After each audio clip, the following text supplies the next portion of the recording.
ఏమైనా ఉండే అవకాశం ఉందా? కేసే లేదు, అరెస్ట్ ఎక్కడిది, ఎఫ్ఐఆర్లో మనం ఏం లేము కదా. అంటే గాదా ఇన్నయ్య మరియు ఇతరులు అని కూడా ఎఫ్ఐఆర్లో ఉంది. ఆ ఇతరుల కింద అనేసి అనుమానం. నా మీద కేసే లేదు, నా మీద కేసు లేదు. ఎవరి పేరు రాసే అవకాశాలు మనకు తెలియదు. అది ఎన్ఐఏ అధికారులని మీరు వెళ్ళి వాళ్ళని ఏమన్నా అడిగితే మరి వాళ్ళు ఏమైనా చెప్తారేమో, కానీ మనకు అదర్స్ ఎవరైనా తెలియదు. నాకు తెలిసి జనరల్గా ఏదైనా ఎఫ్ఐఆర్ పెట్టినప్పుడు కూడా సో పలానా అక్యూజ్డ్ అండ్ అదర్స్ అని జనరల్గా ఉంటుంది.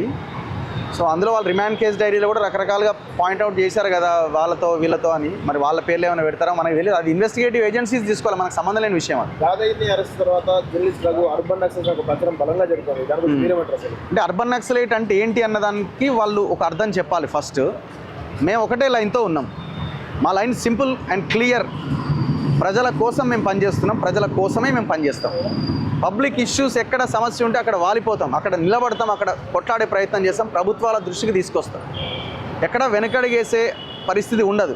అర్బన్ నక్సలైట్ అంటే ఏంటి అసలు, దాని మీనింగ్ ఏంటో దయచేసి విశదీకరించి చెప్పండి. నక్సలైట్ అంటే ఎవరు, అర్బన్ నక్సలైట్ అంటే ఎవరు, అడవుల్లో పనిచేసే వాళ్ళు ఎవరు, మరి ఇక్కడ పనిచేసే ఇక్కడ ఉన్న వాళ్ళని మీరు ఎట్లా నక్సలైట్ల కింద చూస్తున్నారు? నేను అదే అంటున్నాను కదా, మేము చేసే పనిలో, ప్రజల కోసం మేము చేస్తున్న పనిలో ఒక 10% మీరు ప్రజల్లోకి వచ్చి పని చేయండి, దేశం బాగుపడుతుంది. ఇంట్లోనే కూర్చొని యువతలో ఉన్న అర్బన్ నక్సలైట్ అని చెప్పి మీరేదో దేశాన్ని ఉద్ధరించినట్టుగా మాట్లాడకండి దయచేసి. ఒకవేళ ప్రజల కోసం పని చేయడమే అర్బన్ నక్సలైట్ అంటే పిలవండి, మరి తప్పే ఉంది. ప్రజల కోసమే పనిచేసే వాళ్ళు అర్బన్ నక్సలైట్ అని మాలాంటి వాళ్ళ మీద మీరు బురదల్లే ప్రయత్నం చేసి పిలుచుకోండి, ఎవడొద్దన్నాడు?